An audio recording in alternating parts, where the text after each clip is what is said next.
नमस्कार। अभी कुछ दिनों पहले पीएफआई पर एनआईए, ईडी और स्टेट पुलिस ने एक साथ मिलकर छापेमारी करके बहुत बड़ा सच सबके सामने ला दिया है। आइए एक-एक करके जानते हैं बारी-बारी से सिमी, पीएफआई और एसडीपीआई को। यहाँ सरकार के रेड करने वाली टीम एनआईए और ईडी के बारे में भी विस्तार पूर्वक से समझेंगे। पीएफआई को अच्छे से समझने के लिए आपको सिमी को समझना पड़ेगा। तो सिमी क्या है? Simi students Islamic movement of India का शॉर्ट फॉर्म है। सिमी का स्थापना 25 अप्रैल 1977 ईस्वी को उत्तर प्रदेश के अलीगढ़ में हुआ था। इसका नारा था लिबरेशन ऑफ इंडिया। लिबरेशन का मतलब होता है मुक्ति या आज़ादी। पता नहीं ये लोग इंडिया में कैसी आज़ादी खोज रहे थे। मेन लीडर इनके थे मोहम्मद अहमदुल्लाह सिद्दीकी। सिमी का उद्देश्य भारत को इस्लामिक राष्ट्र में परिवर्तित करना था। इसने भारत के खिलाफ जिहाद का घोषणा किया था। इसका मतलब इसका उद्देश्य था कि ज़बरदस्ती सभी गैर मुसलमानों को इस्लाम में परिवर्तित करके दारुल इस्लाम की स्थापना करना है। दारुल इस्लाम क्या होता है? इसका मतलब इस्लाम की भूमि होती है, यानी इस्लाम का साम्राज्य। इस घटना को इनके भाषा में गजवाए हिंद कहा जाता है। अब देखिए गजवाए हिंद का मतलब क्या होता है? गजवाए हिंद का मतलब जब किसी गैर मुस्लिम देश पर मुस्लिम लोगों द्वारा युद्ध करके उस पर कब्जा कर लेते हैं, तो इस प्रक्रिया को गजवाए हिंद कहा जाता है। भारत सरकार ने इसे एक आतंकवादी संगठन के रूप में चिन्हित कर चुकी है और इस पर सरकार ने सितंबर 2001 में ही बैन लगा दिया था। सितंबर 2001 में क्या हुआ था? तो इसे 9/11 हमले के नाम से भी जाना जाता है। इस्लामिक चरमपंथियों ने 11 सितंबर 2001 को अमेरिका में स्थित वर्ल्ड ट्रेड सेंटर को जहाज से टकराकर उड़ा दिए थे। इसमें बहुत सारे भारतीय भी मारे गए थे और इसके तुरंत बाद सरकार ने सिमी पर बैन लगा दिया। उसमें बहुत सारे लोग भी मारे गए थे। अब आईएम को भी समझ लेते हैं। ऐसा माना जाता है कि इंडियन मुजाहिदीन सिमी का ही एक उग्रवादी शाखा है। इंडियन मुजाहिदीन एक इस्लामिक आतंकवादी संगठन है जो भारत में विशेष रूप से सक्रिय है। इसके प्रमुख नेता इकबाल भटकल, यासीन भटकल, रियाज भटकल, ये सब भटकल ग्रुप का तो नाम आप लोग सुने ही होंगे, बहुत फेमस था। अब इधर समझिए कि जब सिमी बैन हो गया तो उसका नेतवा लोग तो बेरोजगार हो गया, तो इन लोगों ने कुछ और लोगों के साथ मिलकर एक नया संगठन बना लिया, पॉपुलर फ्रंट ऑफ इंडिया के नाम से। अब सिमी और popular front of India PFI के बीच का देखिए क्या संबंध है। अब्दुल रहीमानी जो कि पीएफआई में वाइस चेयरमैन हैं, ये सिमी के जनरल सेक्रेटरी हुआ करते थे। अबू बकर जो कि पीएफआई के राजनीतिक शाखा एसडीपीआई के अध्यक्ष हैं, ये केरला यूनिट के लीडर थे सिमी का। और प्रोफेसर पी कोया जो कि राष्ट्रीय कार्यकारिणी का सदस्य हैं पीएफआई के, वो सिमी के संस्थापक सदस्य थे। तो इसी प्रकार से और भी इन लोगों का जो सिमी में थे वही पीएफआई में जुड़ गए, वही लोग इसमें भी मिल करके पार्टी को चलाने लगे। पीएफआई का मतलब है पॉपुलर फ्रंट ऑफ इंडिया। इसलिए आज देखिए कि ये लोग कितना पॉपुलर हो गए, पूरे देश में ही नहीं बल्कि ये पूरे विश्व में पॉपुलर हो गए, फेमस हो गए। पूरा दुनिया के लगभग हर देश में भारतीय है, और जहाँ भारतीय हैं वहाँ तो लोग न्यूज़ सुन ही रहे होंगे कि भारत का पीएफआई हर आतंकी गतिविधि में शामिल होने के कारण बर्बाद हो गया, ये सब जेल घुस गया, तब छापा पड़ गया। पॉपुलर फ्रंट ऑफ इंडिया की स्थापना 22 नवंबर 2006 को इस्लामी कार्यकर्ता संगठन के रूप में हुआ था। अब्दुल सलाम, अब्दुल रहीमानी, अनीस अहमद ये सभी इनके मुख्य नेता हैं। पीएफआई का निर्माण केएफडी, एनडीएफ, एमएनपी ये सभी पार्टियों को विलय करके बनाया गया था। अभी इनका 22 राज्यों में यूनिट चलता है। शुरू में इनका मकसद था सरकार से मुस्लिमों के आरक्षण के मुद्दे पर बातचीत करना, दलितों और पिछड़े के अधिकारों के लिए लड़ना। पीएफआई के हेडक्वार्टर पहले केरल के कोझिकोड में था, अब ट्रांसफ़र करके दिल्ली में चल रहा है इनका हेडक्वार्टर बदलने के साथ साथ इनका मकसद भी बदल गया। अभी इनका कहना है कि देश में फांसीवाद चल रहा है और हम फासिज्म के खिलाफ लड़ाई लड़ रहे हैं। सरकार द्वारा हमारी आवाज़ को देश में दबाने की कोशिश किया जा रहा है। अब ये देखिए फांसीवाद क्या है। फांसीवाद उदारवाद का विरोधी, साम्यवाद का विरोधी और रूढ़िवाद का भी विरोधी है। फांसीवाद एक अति राष्ट्रवाद का उदाहरण है। इसमें जबरदस्ती विपक्ष का दमन तानाशाही शक्तियों द्वारा किया जाता है। आप भी थोड़ा सोच के देखिए, क्या भारत में आपको कहीं भी किसी भी समाज में फांसीवाद दिखता है? अरे खुद पीएफआई ही फांसीवाद के रास्ते पर चल रहे थे। इनको जल्दीबाजी में बयान देने का बहाना भी नहीं आया तो कुछ से कुछ बोल दिए। इन पर आरोप क्या क्या हैं, इनके बारे में चर्चा कर लेते हैं। केरल में पीएफआई का सबसे अधिक गतिविधि रही है। पूरे प्रदेश में इस संगठन पर बार बार हत्या करने, दंगा फैलाने, डराने, धमकाने और आतंकवादी संगठनों के साथ संबंध बनाए रखने का आरोप लगाया जाता रहा है। इसके साथ ही अपहरण, लव जिहाद और धार्मिक उग्रवाद के लिए बहुत सारे घटनाओं में इनकी संलिप्तता पाई गई है। इतना ही नहीं, इनके सदस्यों के पास से लगातार कई बार हथियार भी बरामद हुए हैं। ये थोड़ा साउथ में ज़्यादा ही प्रचलित है पीएफआई। 2012 में केरल के ही कांग्रेस की सरकार ने हाई कोर्ट में एफिडेविट दिया था। इन्होंने अपना बयान दिया कि पीएफआई एक आतंकवादी संगठन सिमी के जैसा ही ऑर्गेनाइजेशन है। सरकारी बयान में कहा गया कि पीएफआई कार्यकर्ता 27 व्यक्तियों के हत्या यानी 27 मर्डर केस में शामिल थे ये लोग। इसके 2 साल बाद पुनः 2014 में सरकार ने दोबारा बयान दिया। इसमें बताया गया कि पीएफआई कार्यकर्ता सांप्रदायिक रूप से 27 हत्या और 86 बार हत्या के प्रयास में शामिल थे। इसके साथ ही पीएफआई और एनडीएफ के कार्यकर्ता सम्मिलित रूप से धार्मिक लड़ाइयों और दंगों में शामिल पाए गए हैं। सरकार ने दोबारा इस बयान को 2014 में कोर्ट में दिया। 15 अप्रैल 2022 को पीएफआई और एसडीपीआई के नेता एस सुब्बैर की हत्या मस्जिद के बाहर कर दी गई। इसमें इस संगठन का आरोप है कि इस लीडर का मर्डर बीजेपी और आरएसएस के कार्यकर्ताओं ने किया है। ये तो वही वाला बात हो गया कि उल्टा चोर के ही घर में चोरी हुआ और इल्ज़ाम किसी और पर लगा दिया। सीएए विरोधी प्रदर्शन। गृह मंत्रालय को भेजे गए रिपोर्ट में ईडी ने पीएफआई पर आरोप लगाया था कि यह संगठन मनी लॉन्ड्रिंग करते हुए पकड़ा गया था। सीएए के विरोध में जब प्रदर्शन हो रहा था तब उसी समय पीएफआई के आदमी लोगों के खाता में 120 करोड़ से ज़्यादा रुपया विदेशों से भेजा गया था। ईडी के बारे में आगे चर्चा करेंगे हम लोग। 2020 के दिल्ली दंगों से सीधा संबंध। दिल्ली पुलिस के स्पेशल सेल ने पीएफआई पर दंगाइयों को पैसा और सामान देने का आरोप लगाया था। 2020 में ही अप्रैल महीने में दिल्ली के क्राइम ब्रांच ने तबलीगी जमात से पीएफआई का सीधा संबंध साबित किया था। तबलीगी जमात को अपने देश में कोरोना का पहला लहर को बहुत तेज़ी से फैलाने के लिए विशेष रूप से याद किया जाता है। ईडी ने यहाँ भी बताया था कि मरकज तबलीगी जमात के आयोजन के लिए धन जुटाने में भी पीएफआई का बहुत बड़ा हाथ था। साल 2019 में ईस्टर के शुभ अवसर पर श्रीलंका में बमबार्डिंग हुआ, जिसमें 269 लोगों के साथ साथ 8 बम चलाने वाले भी मारे गए, जबकि 500 से अधिक लोग घायल हुए। इसमें भी पीएफआई का हाथ जांच एजेंसियों को मिला था। ये लोग मतलब विदेश को भी नहीं छोड़े, श्रीलंका को। 2019 में मंगलुरु में हिंसा भड़काने में 15 करोड़ का 30 किलोग्राम सोना विदेश भेजने के मामले में और साथ ही 2017 में हादिया लव जिहाद के मामले में भी पीएफआई की संलिप्तता की जानकारी मिली थी। यहाँ हर इलीगल और आतंकी गतिविधि में पीएफआई का नाम लगातार और बार बार आ रहा था। इन पर टेरर फंडिंग यानी आतंकी गतिविधियों के लिए पैसा जमा करने का गंभीर आरोप लगा है। साथ ही ऑर्गेनाइजिंग ट्रेनिंग कैंपस यानी आतंक फैलाने के लिए मुस्लिम छात्रों को ट्रेनिंग कैंप में रखकर ट्रेनिंग देने का भी घटना सामने आया है। पीएफआई साधारण लोगों या स्टूडेंट्स को कट्टरपंथी बनाने के लिए आईएसआईएस जैसी संस्थाओं में भी जोड़ने का काम करता था। सोचिए। इस सब घटना से देश को तोड़ने का, देश को बर्बाद करने का और आतंक फैलाने का मंशा साफ-साफ पता चलता है।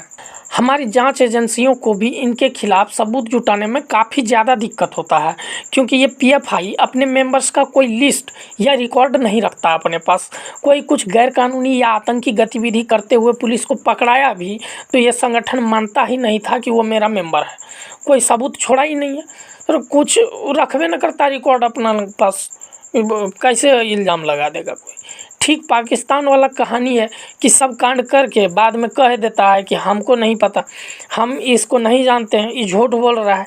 इससे हमारे जांच एजेंसियों को निपटने में बहुत चुनौतियों का सामना करना पड़ता है।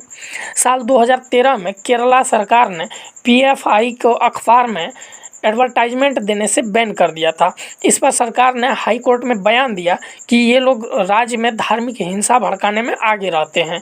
ये लोग इस्लाम का राज्य स्थापित करना चाहते हैं पूरा देश में, और जो इनके राह में रोड़ा बनता है उनकी हत्या कर दी जाती है। ये लोग इस कार्यक्रम में 27 व्यक्ति की हत्या कर चुके हैं और 86 बार अलग अलग आदमियों को मारने की कोशिश कर चुके हैं। अब देखिए एसडीपीआई क्या है, इसको समझते हैं। तो पीएफआई तो एक धार्मिक संस्था है, तो ये चुनाव नहीं लड़ती, लेकिन इसने चुनाव लड़ने के लिए एक नई party social democratic party of India यानी एसडीपीआई की स्थापना करी है। इनका कहना है कि जैसे आरएसएस बीजेपी को सपोर्ट करती है चुनाव में, ठीक उसी प्रकार पीएफआई इलेक्शन में एसडीपीआई का सपोर्ट करता है। जबकि एसडीपीआई जो कि एक राजनीतिक पार्टी है, ये पीएफआई से बिल्कुल भी अलग नहीं है, बल्कि यह उसी का एक अंग है, क्योंकि एसडीपीआई का हर डिसीजन पीएफआई लेता है। एसडीपीआई के सारे मेंबर्स भी पीएफआई से ही आते हैं। अब देखिए कि यहाँ के लोकल स्टेट गवर्नमेंट को इनसे निपटने में दिक्कत क्यों आता है। यहाँ दोनों नेशनल पार्टी बीजेपी और कांग्रेस दोनों ही एक दूसरे पर दोषारोपण करते रहते हैं कि आप पीएफआई के साथ हैं, क्योंकि पीएफआई में उनको मुस्लिम वोट बैंक दिखता है।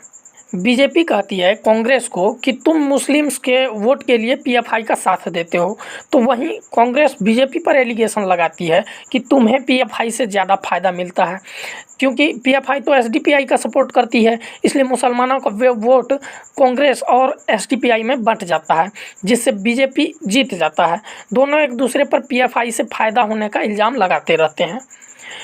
31 दिसंबर 2020 को कर्नाटक में एसडीपीआई कार्यकर्ताओं को पाकिस्तान जिंदाबाद और देश विरोधी नारा लगाते हुए पकड़े गए। लोगों ने इन पर देशद्रोह का आरोप भी लगाया था। इसके साथ ही फरवरी 2021 में आरएसएस कार्यकर्ता नंदू की हत्या एसडीपीआई कार्यकर्ताओं ने कर दी थी। बदले में दिसंबर 2021 में एसडीपीआई के राज्य सचिव के.एस. शान की हत्या आरएसएस समर्थकों से जुड़े कुछ लोगों ने कर दिया था। इसके अगले दिन भाजपा के नेता रंजीत श्रीनिवासन की हत्या उनके घर में घुसकर कर दिया गया था। ये तो सीरियल किलिंग की तरह चलने लग गया था। एनआईए, ईडी और स्टेट पुलिस ने मिलकर एक साथ जो 15 से अधिक राज्यों में पीएफआई पर रेड मारा, तो इसे एनआईए द्वारा ऑपरेशन ऑक्टोपस नाम दिया गया था। ऑक्टोपस एक समुद्री मकड़ी जैसा जीव होता है जिसके 8 हाथ पैर होते हैं, यानी 8 मकड़ी जैसा हाथ पैर होता है। ऑपरेशन ऑक्टोपस के तहत पूरे इंडिया में पीएफआई के ठिकानों पर छापेमारी की गई थी।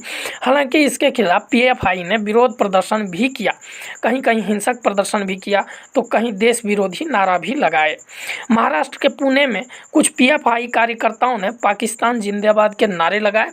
इस पर डिप्टी सीएम फडणवीस जी ने उन लोगों को चेतावनी दिया, प्रशासन को इनसे निपटने में थोड़ी ही कोई दिक्कत आएगा। अब बात करते हैं कि एनआईए क्या है। एनआईए मतलब national investigation agency. NIA Hindi में राष्ट्रीय अन्वेषण अभिकरण को कहा जाता है। यह भारत में मुख्यतः आतंकवाद से मुकाबला करने के लिए ही भारत सरकार द्वारा स्थापित एक राष्ट्रीय जांच एजेंसी है। यह आतंकी गतिविधि पर नज़र रखने और आतंक को रोकने के लिए बनाया गया एजेंसी है।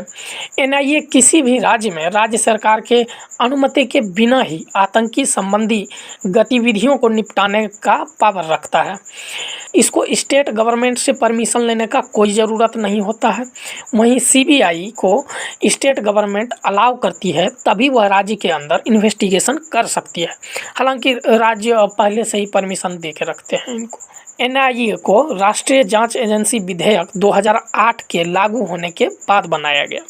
इसकी स्थापना 31 दिसंबर 2008 को की गई थी। यह संघीय जांच एजेंसी के रूप में काम करती है। एनआईए के अध्यक्ष हैं कुलदीप सिंह जी हैं। नेशनल इन्वेस्टिगेशन एजेंसी को 2008 के मुंबई हमले के तुरंत बाद गठन किया गया, क्योंकि जब मुंबई के ताज होटल में भयंकर आतंकी दुर्घटना हुई तब इसकी ज़रूरत महसूस की गई थी। एनआईए गृह मंत्रालय के अधीन काम करती है। अभी इस एजेंसी में लगभग 650 से ज़्यादा कर्मचारी काम कर रहे हैं।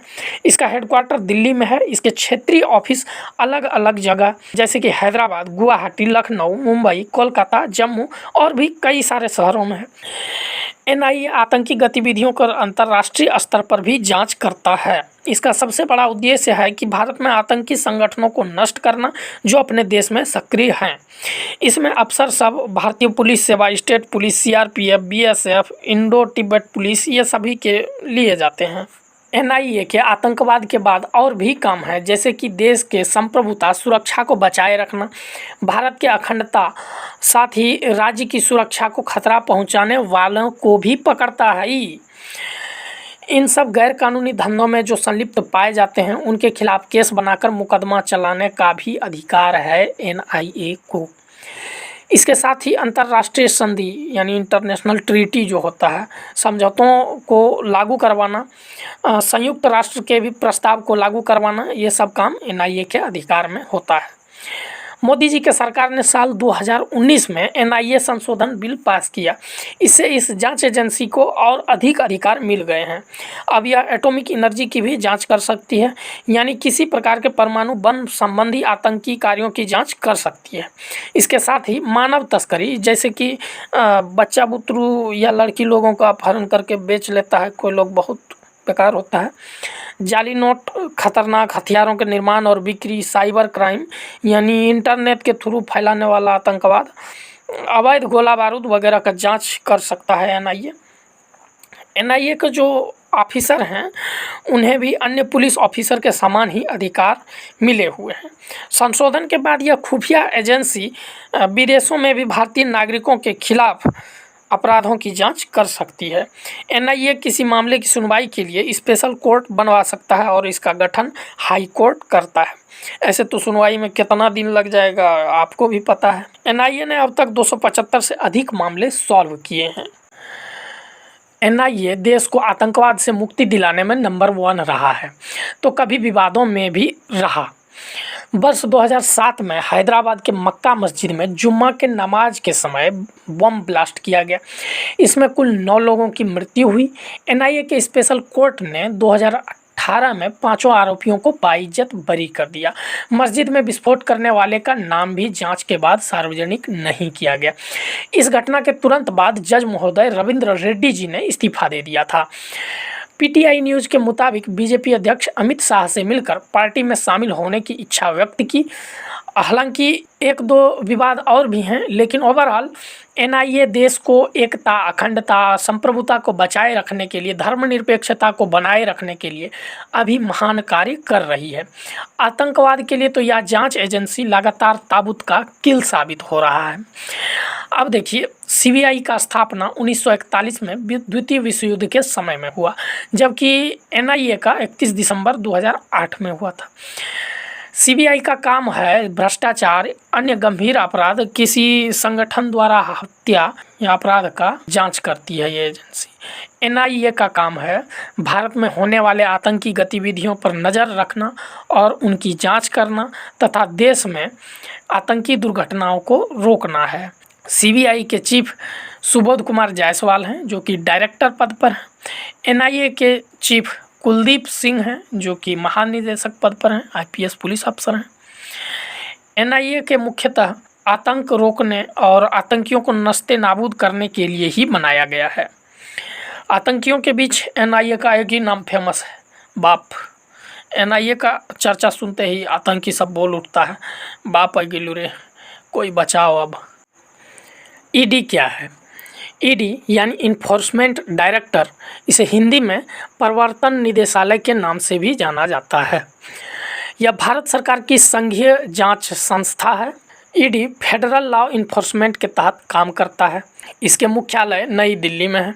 संजय कुमार मिश्रा और सीमांचल दास अभी इसके निदेशक हैं। यह भारत सरकार के वित्त मंत्रालय में जो राजस्व विभाग है उसके अधीन एक विशेष वित्तीय जांच एजेंसी है, मतलब धन संबंधी मामले का जांच करने का काम करती है। ईडी यानी प्रवर्तन निदेशालय की स्थापना 1 मई 1956 को ही हुई थी।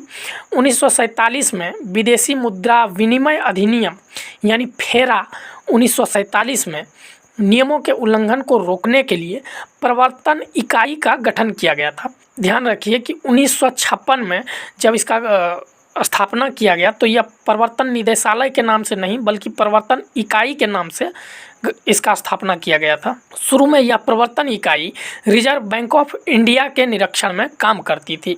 साल 1957 में इसका नाम बदलकर प्रवर्तन निदेशालय कर दिया गया और इसको अब राजस्व विभाग में ट्रांसफ़र कर दिया गया। फेरा 1947 को निरस्त करके अब नए नियमों के साथ फेरा 1973 को लागू किया गया। 1 जून 2000 ईस्वी में फेरा 1947 को फिर से निरस्त करके विदेशी मुद्रा प्रबंधन अधिनियम 1999 को लागू किया गया। इसे फेमा 1999 के नाम से जाना जाता है। बाद में 2005 में इसमें धन संशोधन अधिनियम 2002 को लागू किया गया। यह देश के सभी नागरिकों पर लागू है, अतः ईडी देश के किसी भी नागरिक पर कभी भी इन्वेस्टिगेशन कर सकती है, छापा मार सकती है, रेड किया जा सकता है, लेकिन ईडी खुद से कोई केस या एफआईआर दायर नहीं कर सकती है। इसको सीबीआई या आईबी वगैरह इंटेलिजेंस एजेंसियां जांच के लिए बोलती हैं। ईडी का मुख्य काम मनी लॉन्ड्रिंग को पकड़ना होता है। मनी लॉन्ड्रिंग का सीधा साधा अर्थ सरकार के नज़र से टैक्स को बचाना होता है, यानी वैसा पैसा जिसको उलट पुलट कर ऐसा दिखलाया गया हो कि सरकार को टैक्स दिया जा चुका है अथवा इस पर टैक्स लगेगा ही नहीं, सरकार ने इसे माफ़ कर दिया है। इस प्रक्रिया में जो पैसा को उलट पुलट किया जाता है इसे मनी लॉन्ड्रिंग कहते हैं। अब थोड़ा डिटेल से समझते हैं सबको एक एक करके। PMLA act, prevention of money laundering act 2002, यह अधिनियम 2005 से प्रभावी हुआ। यह एक क्रिमिनल लॉ है, यानी मनी लॉन्ड्रिंग के खिलाफ जो मामले दर्ज किए जाते हैं उनकी सीधा क्रिमिनल कोर्ट में ही सुनवाई की जाती है। इसके खिलाफ अपील आप हाई कोर्ट में कर सकते हैं। भगोड़ा आर्थिक अपराधी एक्ट 2018, इस एक्ट के द्वारा ईडी को यह अधिकार है कि किसी अपराधी के संपत्ति को जब्त कर सकती है यदि उस अपराधी के खिलाफ कोर्ट से वारंट निकल गया है तो। अब देखिए भगोड़ा अपराधी किसे कहते हैं। भगोड़ा अपराधी उसे कहा जाता है जिसने अपने देश में 100 करोड़ से ज़्यादा पैसा फ्रॉड करके इंडिया से बाहर भाग गया हो, जैसे कि विजय माल्या, नीरव मोदी, ये सब। इन लोगों को तो जानते ही होंगे आप लोग। इन लोगों को जब कोर्ट सुनवाई करने के लिए नोटिस भेजती है तब ये लोग विदेश से आते ही नहीं हैं, इन्हें भगोड़ा कहा जाता है। अब देखिए हवाला या मनी लॉन्ड्रिंग में कुछ बड़ी बड़ी कंपनियां भी शामिल होती हैं जो पूर्ण रूप से फर्जी होती हैं। ये लोग बिल्कुल गैर कानूनी काम करते हैं सब। मान लीजिए कि आपको 200 करोड़ अमेरिका से इंडिया भेजना है तो बैंक से ट्रांसफ़र करने में तो टैक्स कटेगा, इसलिए कुछ लोग टैक्स का पैसा बचाने के लिए इन फर्जी कंपनियों का सहारा लेते हैं। ये लोग उस पैसे को किसी और गैर कानूनी माध्यम से इंडिया ले आते हैं और यहाँ उसको बिल्कुल वाइट मनी दिखा देते हैं। ऐसे में सरकारी एजेंसियां इस बात का पता लगाने में बहुत दिक्कत का सामना करना पड़ता है उनको कि पैसा आया कहां से और किसके पास गया। ये बहुत मुश्किल काम होता है और लोग सब धांधली भी इसी में करते हैं। शिकायत ईडी में कैसे दर्ज किया जाता है, तो ईडी से शिकायत करने के लिए कंप्लेंट सीधे उनके एड्रेस पर भेजा जा सकता है, अन्यथा अन्य जांच एजेंसियां तो उन्हें खुद ही बता देती हैं। आखिरकार सभी तो आपस में इंटरलिंक्ड हैं ही। ईडी देश के लिए वित्तीय अपराधों को निपटाने में बहुत बढ़िया काम कर रहे हैं, तो वहीं कुछ विवादों में भी फंसे हैं। जैसे कि दिल्ली में मनीष सिसोदिया जी पर शराब घोटाला का आरोप लगा। भाजपा नेताओं का कहना था कि यह घोटाला 8,000 करोड़ रुपए का था। वहीं एलजी कह रहे थे कि यह 144 करोड़ का मामला है, जबकि सीबीआई का एफआईआर मात्र 1 करोड़ रुपए का घोटाला दिखा रहा था। तो आखिरकार विश्वास किस पर किए जाएं? इसमें सभी अंग तो सरकार के ही हैं और सभी अलग अलग बोल रहे हैं। पिछले 3-4 सालों में आप देख रहे होंगे कि ईडी लगातार छापा मारो अभियान चला रही है, जिसमें अधिकतर विपक्ष के लोगों को ही निशाना बनाया जाता है। हालांकि यह सरकार की जांच एजेंसी है, परंतु इसे निष्पक्ष होना चाहिए। ऐसा नहीं हो सकता कि केवल एक पार्टी पूरा भ्रष्ट हो, वहीं दूसरी पार्टी के लोग दूध के धुले हुए हों। ये इम्पॉसिबल है।